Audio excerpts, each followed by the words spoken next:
Assalamualaikum warahmatullahi wabarakatuh. Selamat malam, salam sejahtera untuk kita semua, pimpinan dan Bapak Ibu anggota Komisi 3 yang saya hormati. Pak Mahfud selaku Ketua Komite Koordinasi Nasional Pencegahan dan Pemberantasan Tindak Pidana Pencucian Uang. Pak Mahfud, saya di sini Pak. Ini kursinya dulu Pak, yang sering Pak. Oh, lihat di situ Pak. Terima kasih. Ini saksi sejarah Pak. Ketika Pak Mahfud jadi anggota di komisi ini sangat kritis ya terhadap mitra-mitra kerjanya. Tapi itu dulu ya, saya kira juga Pak Artieri juga begitu dan kawan-kawan. Apa yang disampaikan Pak Mahfud ya terkait menyangkut masalah data agregat dugaan TPPU dari 2009 sampai 2023 dan yang disampaikan dengan Ibu Sri Mulyani di Komisi 11 memang ada perbedaan, itu tidak bisa dipungkiri.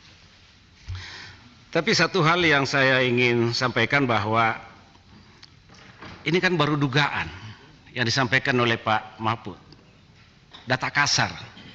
Jadi memang dalam Undang-Undang 8 2010 Pak Mahfud ketika itu dalam pembahasannya, dan saya terlibat dalam pembahasan undang-undang ini bersama dengan Pak Yunus Husain dan Pak Yusuf, memang sangat alot ya.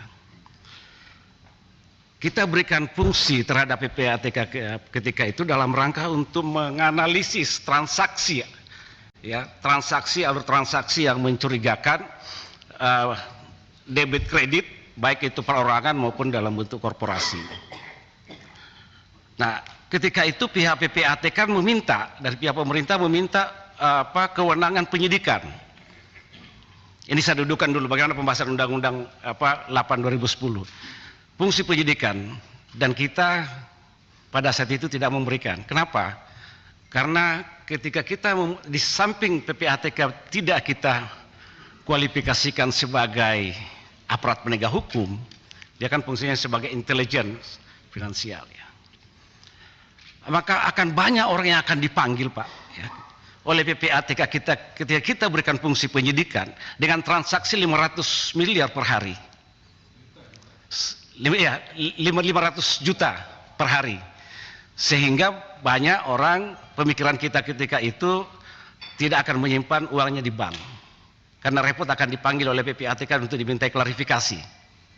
Karena modelnya begitu Pak, alurnya ya, data yang didapatkan oleh laporan hasil analisis yang didapatkan oleh PPATK itu dilakukan klarifikasi dulu, lalu kemudian ditindaklanjuti dengan berbagai informasi dari berbagai pihak. Seterusnya lalu kemudian dianalisis. Itu tahapan-tahapannya seperti itu. Nah, dari hasil analisis yang dilakukan oleh pihak PPATK, lalu kemudian disitulah ada muncul indikasi dugaan awal tindak pidana. Indikasi dugaan awal tindak pidana pencucian uang. Nah, ketika didapatkan indikasi, lalu kemudian itu diarahkan ke aparat penegak hukum. Ya, untuk diproses lebih lanjut untuk mendapatkan tindak pidana asal Pak Johan Budi ketika itu. Nah, siapa penyidiknya untuk menentukan apakah itu ada tindak pidana pencucian uangnya itu jelas di dalam pasal 74 Undang-Undang Nomor 8 Kepolisian, Kejaksaan, KPK, BNN, Direktorat Jenderal Pajak dan Direktorat Bea Cukai dari Kementerian Keuangan. Itu ada 6 instansi yang diberikan kewenangan untuk menentukan apakah itu masuk tindak pidana pencucian uang setelah didapatkan tindak pidana asal. Jadi tindak pidana pencucian uang ini dulu juga ya, dulu Pak pada pembahasan itu kita menginginkan ada pembuktian lebih dulu tindak pidana asalnya. Harus punya kekuatan hukum yang tetap ingkrah. Akan tetapi terjadi perdebatan ketika itu, ini pembahasan undang-undang Pak, supaya kita paham dulu tentang Undang-Undang Nomor 8 ini. Kan tetapi terjadi perdebatan lalu kemudian kita ambil komprominya. Tanpa harus mempunyai kekuatan hukum tetap, tapi bisa dilakukan proses penyidikan secara simultan oleh pihak penyidik ketika ditemukan tindak pidana asal lalu kemudian diikutkan tindak pidana pencucian uangnya. Jadi bisa situ. Nah, yang menentukan itu adalah ada 6 pihak ini Pak Johan Budi yang menentukan tentang tindak pidana pencucian uang itu. Bukan PPATK. Tapi yang menentukan itu adalah kepolisian, kejaksaan, KPK, BNN, Direktorat Jenderal Pajak, dan Direktorat Bea Cukai. Itu ada 6 institusi itu. Diberikan kewenangan untuk menentukan. Itu di pasal 74. Nah, pasal 75-nya itu dalam prosesnya itu harus berbarengan antara tindak pidana asal dengan tindak pidana pencucian uang. Begitu Pak, tentang Undang-Undang Nomor 8. Sehingga apa yang disampaikan Pak Mahfud ini 349T ini kan sudah ada beberapa Pak yang dilaporkan ke aparat penegak hukum dari tahun 2009 sampai tahun 2023. Akumulasi.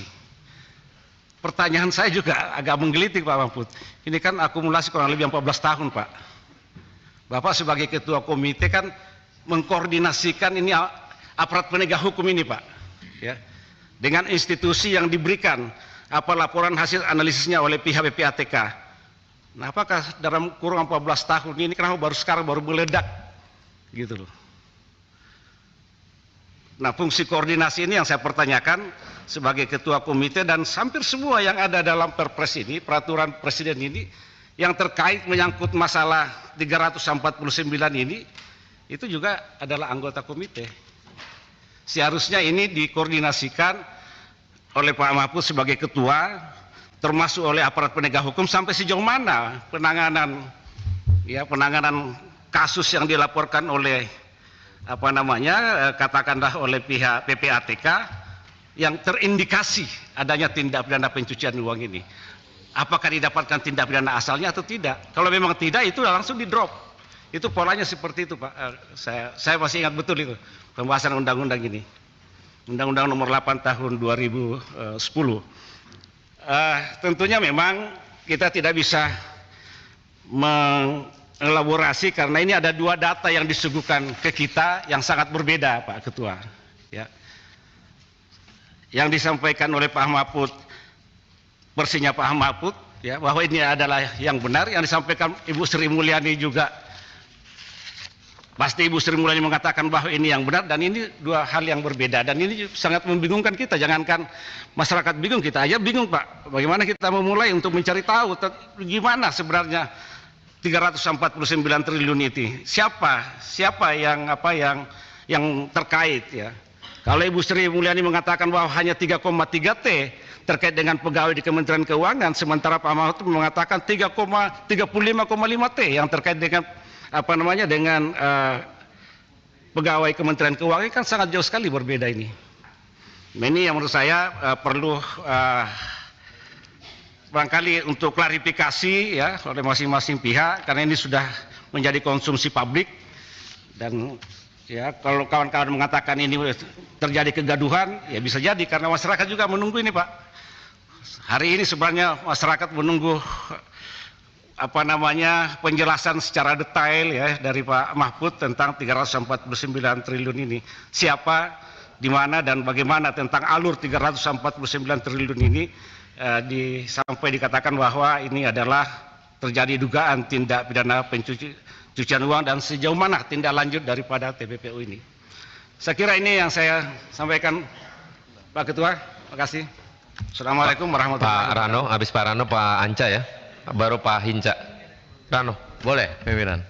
Enggak lama-lama pimpinan sudah.